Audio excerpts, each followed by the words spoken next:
I'm sure by now you've probably already seen that the Pixel 4a 5G has been making its way into the hands of reviewers here in the US and across the globe. This one showed up for us at our doorstep yesterday afternoon, and we did a quick unboxing to show you what's included in the box and what to expect when you buy this phone.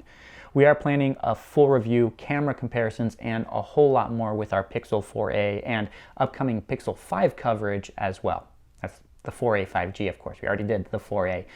Those names are definitely confusing, but that's besides the point. Today, we're going to be talking about 5 reasons why you may not want to buy the Pixel 4a 5G. Now, keep in mind, these aren't necessarily reasons why I would say you might not want to buy them, but if you're considering this device versus a lot of other smartphones within the mid-range category, they are definitely things you should be considering. So with that, let's get to it.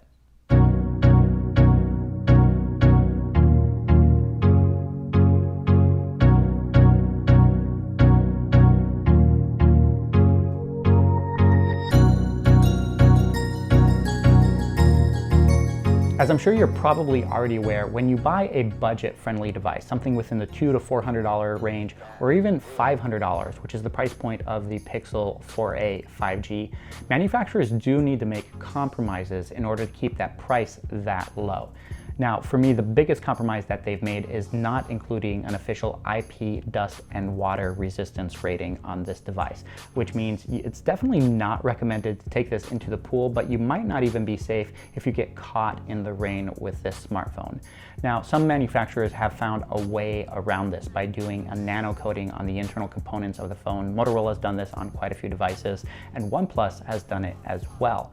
But if you're looking for a device that's going to be able to take pictures in a swimming pool or just be safe no matter what conditions you're in, the Pixel 4a 5G definitely is not that device. If you're a fan of wireless charging technology, that's yet another reason why you may not consider buying the Pixel 4a 5G. Now, the technology has been around for about a decade now, and we've seen it in even budget-friendly devices going all the way down to $300. And yet manufacturers within the mid-range segment, around $500, are still picking and choosing which smartphones have it and which ones don't. And the Pixel 4a 5G definitely doesn't.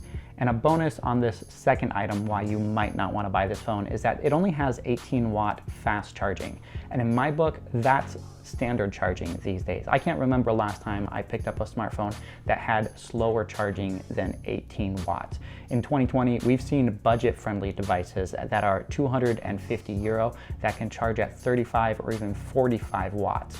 So 18-watt charging is definitely not fast charging in my book. Now, the third reason why you may not want to buy this phone has to do with the display. The panel itself is an OLED, which is really good for the price point here at $500. But the refresh rate on this display is only 60 Hz, when we've seen 90 Hz and 120 Hz on a lot of other devices, even within the mid-range segment this year. Now, the only real reason why this would come into play is if you're using a smartphone already with a higher refresh rate. You will definitely notice the difference going from 90 Hz or 120 Hz down to 60 Hz. But if you're using a previous device that's already running at 60 Hz, it may not be an issue for you.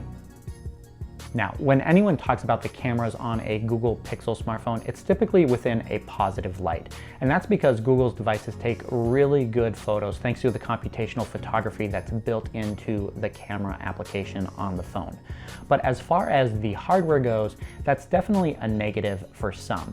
On the back of this phone, you only get 2 camera sensors, when most other $500 mid-range smartphones have 3, if not 4 camera sensors on the back. Fortunately, this year you do get a standard and an ultra-wide camera, a 12 megapixel and 16 megapixel sensor paired with each of those cameras. But you're not going to get a zoom camera or a macro camera, something that you typically see at this price point.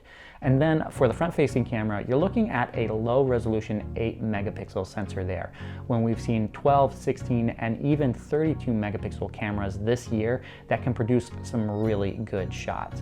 Honestly, if Google could upgrade the hardware on its devices, we can imagine that the pictures that its phones could take would be even that much better. And that brings us to the fifth and final reason why you should consider not buying the Pixel 4a 5G. And that's because this one here only has 6 gigabytes of RAM.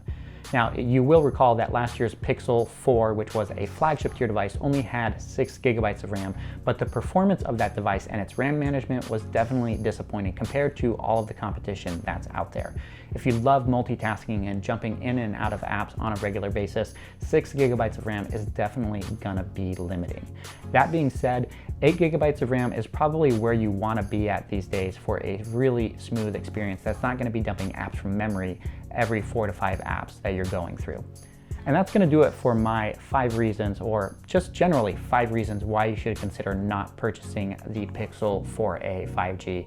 Of course, everyone's needs when purchasing a new smartphone are completely different when deciding which smartphone they should upgrade to. For some, the camera is gonna be a massive priority, and then on the other edge of the spectrum, it could be performance or a display. If any of the reasons that I highlighted in this video resonate with you, let me know what they are in the comments below, and if you disagree with anything that I said as well. Thank you guys so much for watching. I will have a full review, camera comparisons, and a whole lot more coverage of the Pixel 4a 5G coming up, so make sure you subscribe to the channel and hit that bell icon as well. Thank you guys so much for watching, and I'll catch you in the next one.